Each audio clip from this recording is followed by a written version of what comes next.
Grace Abounds Church, Tifton, Georgia, located at 216 Park Avenue North, Suite 104, Tifton, Georgia, right in front of the post office.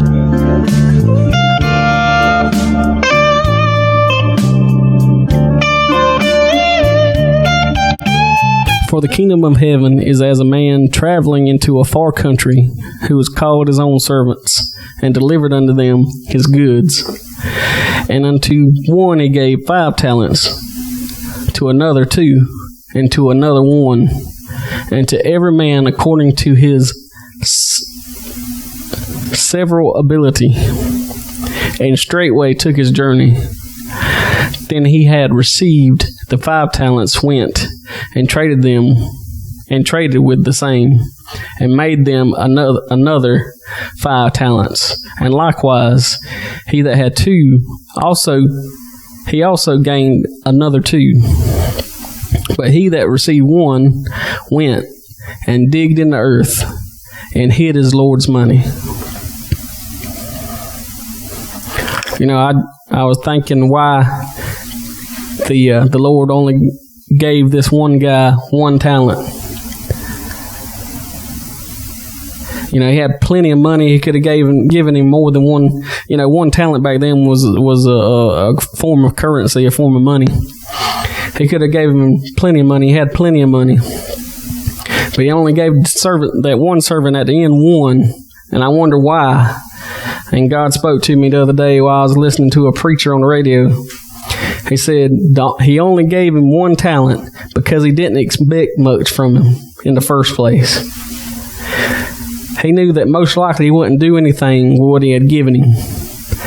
And then he said, but he wanted him to use what he had. You know, sometimes, even though he knows that you may not do something, he'll try you. He'll try to give you something and see what you do with what he gives you. You know, he wanted him to grow in the Lord, or as the story goes, to invest money and try to get a return on the master's investment. You know, and that goes back to what God does to us, because whether we realize it or not, that's what God does in us. He invests in us.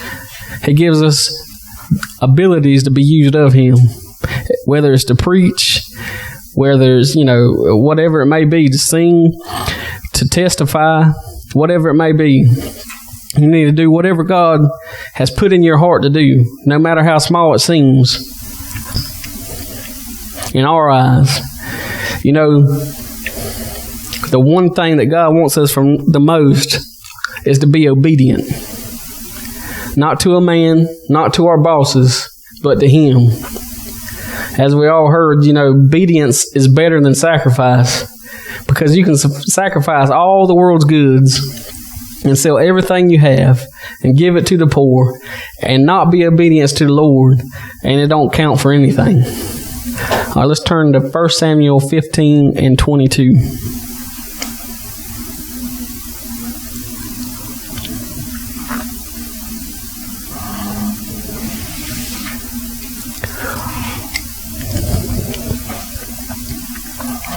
That was 1 Samuel 15:22. And Samuel said, hath the Lord as great delight in burnt offerings and sacrifices, as in obeying the voice of the Lord. Behold, to obey is better than sacrifice, and to hearken than and to hearken than the fat of rams. You know, it's very important in the Old Testament that they sacrifice rams. But Samuel's saying here, it's more important to obey the Lord than to sacrifice. We take that a little bit out of context sometimes the way we quote it, but I believe it has the same meaning. Now let's go. All right. You know, in business, they don't invest in something they don't think they will get a return on their investment. That would be crazy to do so. But they invest in something they feel will be a sure bet. You know, we should always, you know, I hope that I'm a great investment opportunity for God. You know, He invests a bunch of people, and some people never do anything for His glory. But I hope that I can do what God has, you know, in my heart to do. You know, sometimes we're not trusted with much because we haven't been faithful with what we have given. We must do what God has entrusted us to do. Trust me, I always haven't done what God wanted me to do. And a lot of the reason I haven't was for fear of not being accepted. Because I know I didn't conform to what most men thought a preacher should be. But with God's help, I will continue to grow into what He has for me. Don't ever allow men to stifle what God has for you. I've been there where I worried more about what people said than what God thought of me. But as the parable, the man that was given 1 talent buried it.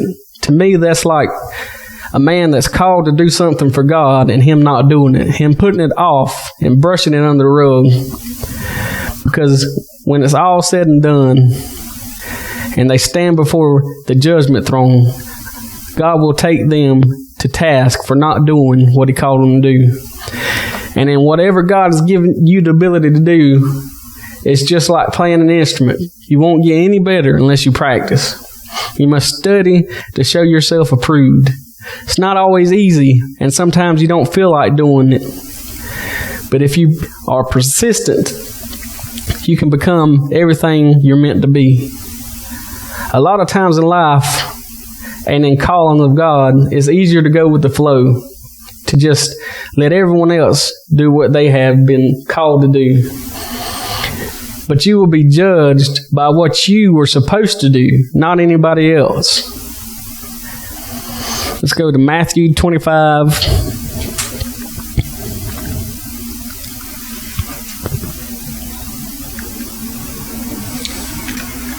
19.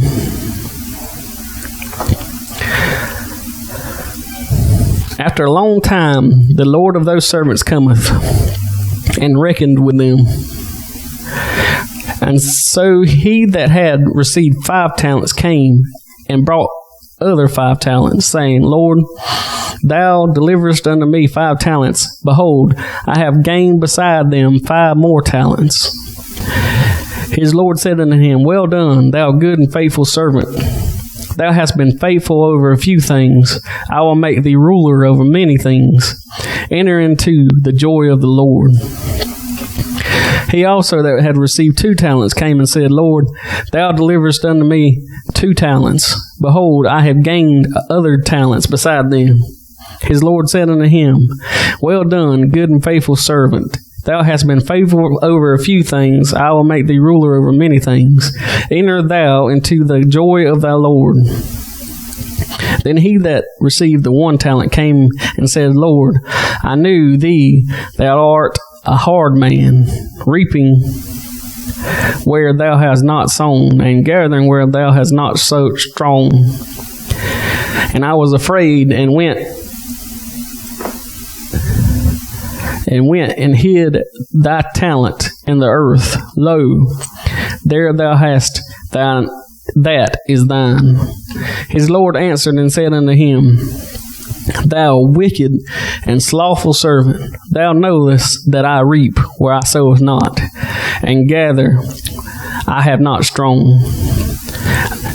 Thou oughtest therefore to put the money to the exchangers, and then at my coming I should receive mine own with usury. Take therefore the talent from him, and give it unto him which hath 10 talents. For unto everyone that hath shall be given, and he shall have abundance. But from him that hath not shall be taken away even that which he hath. And cast ye the unprofitable servant into outer darkness. There shall be weeping and gnashing of teeth. You know, that passage to me, I think it's pretty self-explanatory, but that passage to me means, you know, if you don't do whatever he entrusted you to do, no matter how little, don't expect to go to the judgment day and him to just let you enter into heaven. You must work for what with what you got, whatever that might be. If it's as simple as cutting the grass at church, if that's what he called you to do, you better do it. You know, I've put off a long time trying to preach because I don't really like being in the spotlight. I'd rather be on the sideline just playing the instrument or just singing. But sometimes you have to walk into your calling. Let's go ahead and finish this story up. Let's go 31 through 41. When the Son of Man shall come in his glory, and all the holy angels with him, then shall he sit upon the throne of his glory. And behold, him shall he gather all nations, and he shall separate them from one from another, as a shepherd divided his sheep from the goats. And he shall set the sheep on his right hands, but the goats on his left. Then shall the king say unto them on his right hand, Come, ye blessed of my Father, inherit the kingdom prepared for you from the foundation of the world. For when I was hungry, you gave me meat. When I was thirsty, you gave me drink. When I was a stranger, you took me in. Naked, you clothed me. I was sick, and you visited me. I was in prison, and you came to me. Then shall the righteous answer him, saying, Lord, when saw we thee... Let me read that again. Then shall the righteous answer him, saying, Lord, when saw we thee and hungered and fed thee, or thirsty and gave thee drink? When saw we thee a stranger and took thee in, or naked and clothed thee? Or when shall we thee sick or in prison and came unto thee? And the king shall answer and say to them, Verily I say unto you, insomuch as ye have done it unto one of the least of these brethren, ye have done it unto me.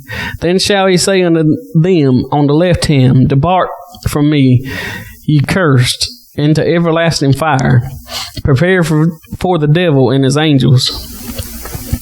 For I was an hungered, and you gave me no meat. I was thirsty, and you gave me no drink. I was a stranger, and you took me not in. Naked, and you clothed me not. Sick, and in prison, and you visited me not. Then shall they also answer him, saying, Lord, when saw we thee hungry, or athirst, or a stranger, or naked, or sick, or in prison, and did not minister unto thee? Then shall he answer them, saying, Verily I say unto you, insomuch as ye did it not to the one of the least of these, ye did it not to me. And these shall go away into everlasting punishment, but the righteous into life eternal. You know, God can't allow just anything to make it into heaven.